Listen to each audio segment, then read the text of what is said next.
শক্তিশালী স্কটল্যান্ডকে হারিয়ে 2026 বিশ্বকাপের নকআউট পর্বটা এবার নিশ্চিত করে নিল 5 বারের বিশ্ব চ্যাম্পিয়ন ব্রাজিল। তবে প্রশ্নটা হচ্ছে, নকআউট পর্বে কাদের মুখোমুখি হবে ওরা? সমীকরণ কি বলছে প্রতিপক্ষ হিসেবে তবে কি সেলেসাওরা পেয়ে যাবে শক্তিশালী ভার্জিল ভ্যান ডাইক ও জাভি সিমন্সদের নেদারল্যান্ডকে, নাকি পুস্কে কোনো দল হবে নেইমার ভিনিদের পরবর্তী শিকার? দর্শক, মরক্কোর বিপক্ষে ড্র করার পর হাইতির বিপক্ষে জয়ের ধারায় ফিরেছিল ব্রাজিল, আর এবার ওরা 3-0 গোলে বিধ্বস্ত করেছে শক্তিশালী স্কটিশদের। এবং দিন শেষে 3 ম্যাচের 2টাতে জয়ের পর একটিতে ড্র করে 7 পয়েন্ট নিয়ে সি গ্রুপের চ্যাম্পিয়ন দলে পরিণত হয়েছে 5 বারের বিশ্ব চ্যাম্পিয়ন সেলেসাওরা। তালিকায় ওদের পরের স্থানেই আছে মরক্কো, স্কটল্যান্ড এবং হাইতির অবস্থান।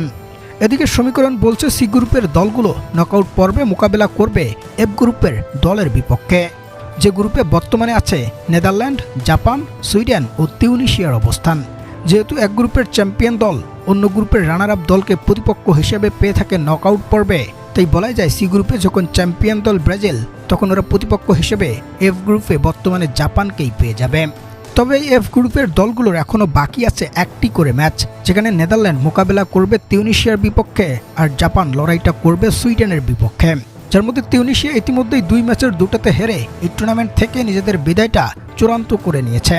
অন্যদিকে শক্তিশালী ডাচদের বিপক্ষে ওরা পাত্তাই পাবে না, এটাও স্পষ্ট।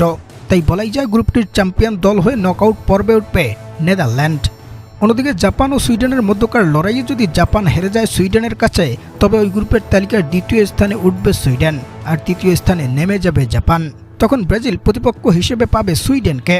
আর যদি সেই ম্যাচে জাপান জিতে যায়, তবে ব্রাজিলের পরবর্তী ম্যাচটা হবে জাপানের বিপক্ষে, যেখানে নেদারল্যান্ডকে প্রতিপক্ষ হিসেবে কোনোভাবেই পাচ্ছে না ব্রাজিল। দর্শক, সুইডেন কিংবা জাপানকে প্রতিপক্ষ হিসেবে ব্রাজিল তাদের পরবর্তী ম্যাচ নকআউট পর্বে পেয়ে গেলে সেই ম্যাচে ব্রাজিল কতটা গোলের ব্যবধানে জিততে পারে, জানাতে ভুলবেন না আপনার মন্তব্য।